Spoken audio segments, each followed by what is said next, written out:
Bien amigos, estamos con el economista Jorge Manco Sacconetti, investigador de la Universidad de San Marcos, y vamos a hablar sobre gas. A pesar de las críticas del pasado reciente que sostenían interesadamente restricciones para el consumo interno del gas natural, con el argumento de la falta de gas natural para el mercado doméstico, la evidencia demuestra todo lo contrario. Se verifica un crecimiento explosivo de las ventas internas que resultan equivalentes a la demanda interna del gas, que expresada en volúmenes de barriles por día calendario se ha convertido en el principal energético consumido, desplazando al diésel, o mejor al biodiesel, tal como se puede observar en los cuadros de venta interna de combustibles derivados de los hidrocarburos 2006 al primer semestre del 2011. Que Jorge Manco Sacconetti nos explicará. Efectivamente, ahorita lo que más se consume es gas, pero lamentablemente se consume para producir electricidad, es decir, se está quemando el gas, cuando este gas debería utilizarse, si es que es un buen negocio para el Perú, para básicamente consumo doméstico, consumo vehicular, consumo industrial y desarrollo de petroquímica, y eso está alejado de la realidad. Ese es justamente, esa debiera ser la propuesta, el interés público demanda. Nosotros vimos cómo el 2007, ¿no? El Ejecutivo propuso, ¿no? Presentó al Congreso un proyecto de ley para promover la inversión en petroquímica. Lamentablemente no hubo acuerdo en las diversas bancadas sobre cuál debiera ser el rol del Estado, ¿no? Con la petroquímica, porque en el proyecto se decía que el Estado debiera tener un rol facilitador, ¿no? En cambio, el nacionalismo en ese entonces, que era la principal oposición, señalaba que el rol del Estado debiera ser promotor, ¿no? O sea, una industria naciente necesita justamente apoyo, necesita muletas, ¿no? Y por último, un rol regulador, pero no facilitador, pues, o sea, facilitador en un recurso que en última instancia le pertenece al país, ¿no?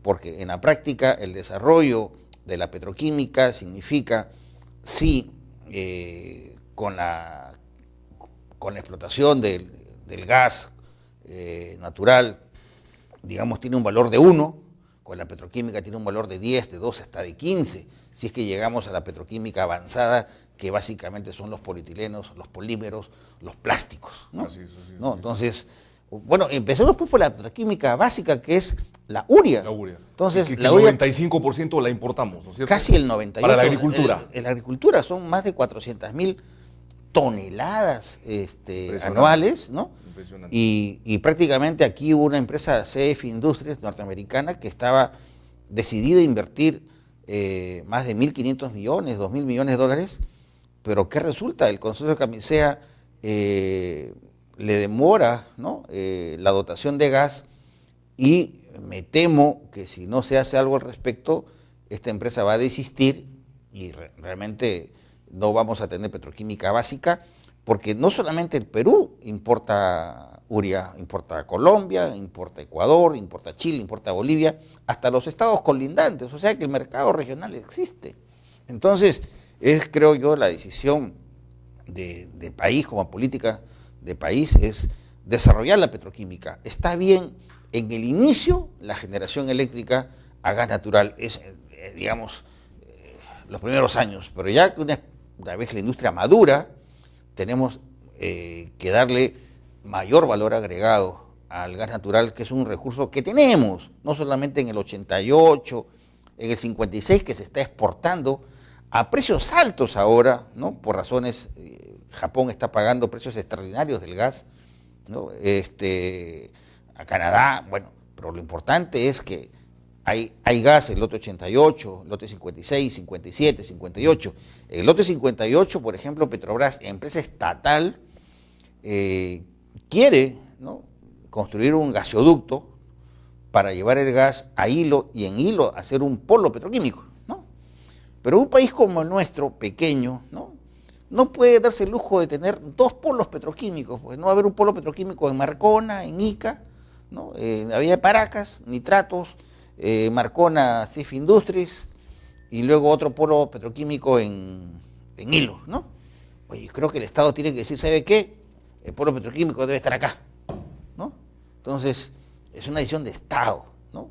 Porque allí no solamente se apuesta con valor agregado, se fomenta la inversión, se apoya esta revolución agroindustrial, ¿no? Quien conozca algo de agricultura sabe lo importante y lo caro que es la urea. Por supuesto. ¿No? Entonces, porque ya no... Los agricultores arequipeños, el otro día estuvo Luis Zúñiga, expresidente de Conveagro, presidente de la Junta de Usuarios de Riego en Majes, y dijo que ellos en una oportunidad pudieron conseguir precios más baratos de urea, que era su principal cuello de botella para desarrollar una agricultura competitiva, por ejemplo, ¿no? El gobierno pasado eliminó, por ejemplo, los aranceles para la importación de urea, que eran más o menos 10% del valor, y sin embargo los precios, esa reducción del precio no se trasladó a los consumidores, porque hay 3 o 4 empresas que son las importadoras y prácticamente es un cártel. Me hace enseña, Jorge, yo quiero decirle al público que la urea es, digamos, una producción industrial básica, muy elemental del gas, que es relativamente sencilla, digamos, no es tan complicada producirla, ¿no es cierto? Igual que los nitratos. Igual que los nitratos. Nitratos de amonio para hacer explosivos. Somos un país minero, pero tenemos que importar a Chile. A Chile tenemos que comprar nitratos de amonio para poder, digamos, desarrollar la campaña exploratoria, ¿no? Lo mismo para construir los caminos, para hacer perforación exploratoria en hidrocarburos. La verdad es que debiéramos tender a la petroquímica básica para empezar, intermedia, pero el norte debiera ser avanzada. Que es polietilenos, plásticos. Claro, toda esa industria que es realmente, esa sería una revolución industrial. Una revolución industrial. En el sur del país, posicionada en el sur del país. Claro. Vamos a unos cortes, amigos, y regresamos. Estamos con el economista Jorge Manco Sanconetti.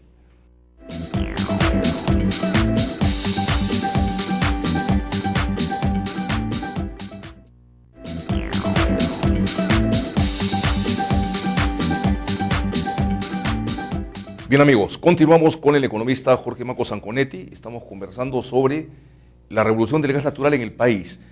El único lugar donde se justificaría, digamos, una planta térmica de dimensiones en este momento sería Quillabamba, Cusco. Si uno recuerda su origen, esa fue una propuesta de la Shell, por ejemplo, en 1996-98, construir una planta, una central de una capacidad de potencia de 400 megavatios, ¿no? O sea, una potencia que tranquilamente podría abastecer y asegurar todo el sur. Actualmente, yo no sé qué es lo que estará pensando el Ejecutivo, pero hay la idea, según el discurso del presidente del Consejo de Ministros, de construir una central térmica de 60 o 100, ¿no? Que sería suficiente. Sería suficiente. Justificaría, lo dijiste la semana pasada. Sí, entonces, y con eso prácticamente rentabiliza el ducto del gas y rentabiliza el ducto de líquidos para que esa región tenga acceso al gas licuado de petróleo, al GLP, que como tú verás con la información, ahorita estamos consumiendo 40.000 barriles diarios, es la demanda de gas licuado de petróleo, gas doméstico, que se vende básicamente en balones. Pero de esos 40.000, Petroperú, que es la empresa estatal que tenemos nosotros, no produce ni 5.000 en Talara, con una producción que se basa en el petróleo, ¿no?